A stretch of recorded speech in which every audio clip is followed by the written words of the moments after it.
All right, so I want to start on the floor now. I just went and picked up some 2x2s. So we're just gonna do plywood on the bottom, 2x2s with insulation, and then plywood on the top. And wood's pretty expensive right now. These 2x2s, just 8 feet long, are like $4 each, which is kind of annoying, but that's what they had. So I'm trying to use some of the wood that we have, and I was just like looking through this, and I found these 2 sheets of it's like weatherproof stuff. It's actually, I used some of them out here when I built this thing. I don't even know what they are really, but it feels a lot like T111, but it's like coated with something and there's no grooves. So I'll pull one of those out and see if I could use it for the bottom of the floor, because that would be good since it's already waterproof. So we'll build that bottom part and I'll figure out something else to put on the top, but let me pull that out now.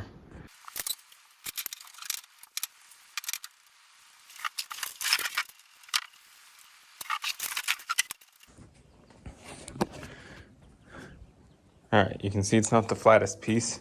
There's 2 of them with wood texture on one side, but you can see that it's OSB. That corner's busted off, so I pulled this one out. This looks good.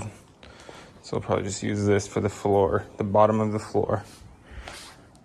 Okay, so I got the sheet on. I put the wood side up. I don't really know why. I don't think it really matters, but figured smooth side down, you know, less chance for water to get caught in places, but I really don't think it's gonna matter. Then I just put some heavy stuff on it to take the bow out of it and clamps on the end. Now I'm just gonna go underneath on a creeper and like draw out all the structure and any holes that I wanna use to bolt the cabin down to the frame. I think I'm gonna wait until the end to actually bolt it down so that when we do the water sealing process on the whole thing, I can get into the bottom of it, and then we'll bolt the whole thing down to the trailer after it's sealed. All right, so it's all drawn out. On the bottom here, I got it flipped over. Each hole is marked, and then I just pop the center point with a punch, and then we can actually build the whole floor. And then when we come back, drill all the way through, and then we know where the hole is from the top, so you don't have to try and match it up somehow.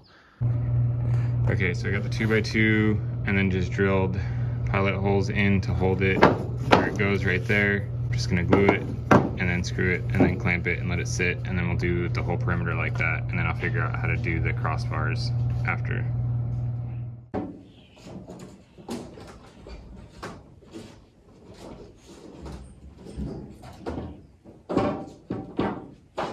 All right, it's a few days later.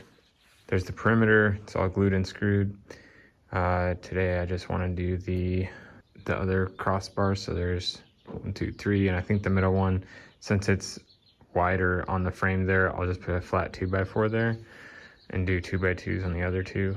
Once that's done, I got insulation. So here's 1.5" insulation. This is an R9.6. This is the good stuff. This was a little bit cheaper. It's 1/2 inch insulation. That's going to be for the walls. All right, so there it is, completed floor.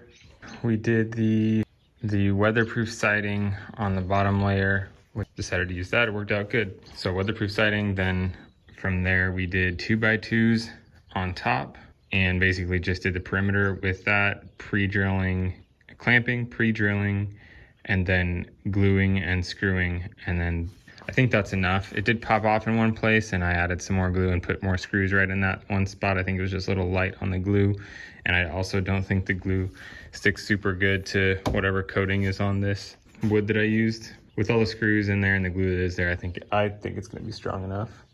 So once the 2x2s are on, then I got the insulation going. So that was like 1.5" is the premium stuff from Home Depot. Basically, you can just score it with a knife and then smack it on the edge and it'll just split.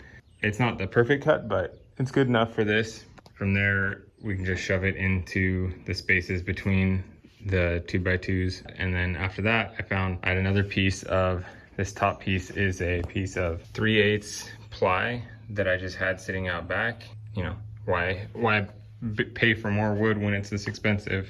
Just use what we got. So we had 3/8 on top. I've seen a couple builds where people are doing like 3/4 inch on the bottom, and then 2x2s or 2x4s flat, and then another 3/4 inch layer on the top, and it's like so thick. I don't think it's worth the weight or the cost, or I don't think you're really getting that much more strength. So like here we got probably a half-inch thick sheet on the bottom, 2x2s, which is as big as you really need to go. Because with the 2x2s and that 1.5-inch premium insulation, you still get R9, which I'll have to look up. I think that's, if you have normal fiberglass insulation in a house, I think that's R9.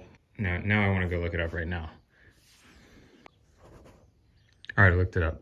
It's R13 is the normal 4-inch thick fiberglass insulation that you would put in a house, the cheap stuff. So this premium foam insulation in 1.5 inches does R9, so it's like 75% as good as a standard 2x4 exterior wall in a house. So that's, I mean, pretty decent. Anyways, 1/2-inch sheet on the bottom, then 2x2s in the middle, and 3/8 ply on top. And seriously, I don't see why it needs to be any stronger than that. So yeah, top sheet just glued down, bunch of glue, bunch of screws, and it's gonna dry like that. And then after that, I just went around the edge with the flush trim bit, which is pretty satisfying to use. You just get a really sharp edge off of it.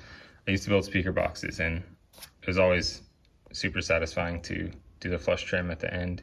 That's the final edge. So weatherproof ply, 2x2. I think it's pine. It's kind of soft.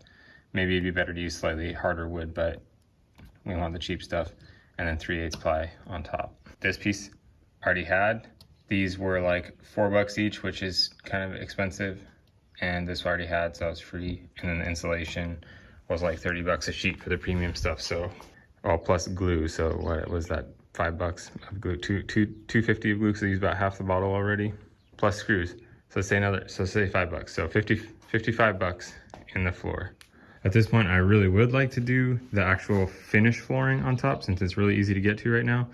I think my plan is to bolt the whole box down after it's all assembled, because I want to be able to weatherproof around the edge and around the bottom edge in between the trailer and the box. So that just means I can't do it until I get the weatherproofing on, which can't happen until the box is finished, so I can't put the floor on now. That's just how it is. It's going to be floating around on the trailer for a while. I think with the walls, I'm going to start them on this outer edge, even though they're going to stick into the tire a little bit. I don't think it's enough to worry about, and it just maximizes the space inside. That should be it for the floor, I think. I'm going to start on walls tomorrow, I think. I think that's probably it for this video. Walls next time.